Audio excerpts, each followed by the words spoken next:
আসসালামু আলাইকুম। আশা করি সবাই অনেক অনেক ভালো আছো। তো আজকে আমরা শিখব ম্যাথের শর্ট ট্রিক্স। তো ক্লাস টপিক হচ্ছে 11 এর সঙ্গে 2 ডিজিটের সংখ্যার গুণফল। তো এই পুরো ক্লাস জুড়ে আছি আমি মোহাম্মদ রাহাতুল ইসলাম রাফি, সহকারী শিক্ষক, Excellence Grammar and Science High School. তো ক্লাসটা শুরু করা যাক। তো এখানে আছে 11 গুণন 12। তো এই গুণনটা আমরা কিভাবে করব? এখানে আছে কি 12। তো এই 12 দিলাম, দুই গ্যাপ দিলাম মাঝে একটু। তো এই যে এই 1 এবং 2 এর যোগফল হচ্ছে 3।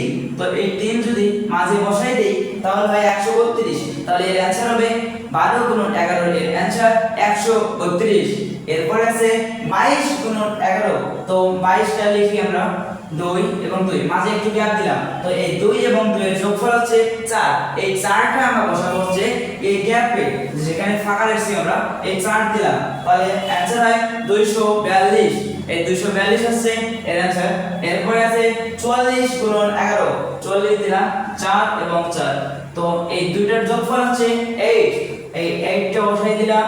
তো 484। এর অ্যানসার হচ্ছে 484। এরপর আছে 65। 6 লিখলাম, 5 লিখলাম। এখন মাঝে যে গ্যাপটা আছে এই গ্যাপে আমরা বসাবো হচ্ছে দুইটার যোগফল। এই দুইটার যোগফল হচ্ছে 11। 11 দিলাম। তো এটা হচ্ছে এর অ্যানসার। সেম ভাবে 78 গুণন 11। তো এর অ্যানসারটা কত হবে সেটা আপনারাই বলেন। এই পুরো ক্লাস জুড়ে সবাইকে থাকার জন্য অসংখ্য ধন্যবাদ।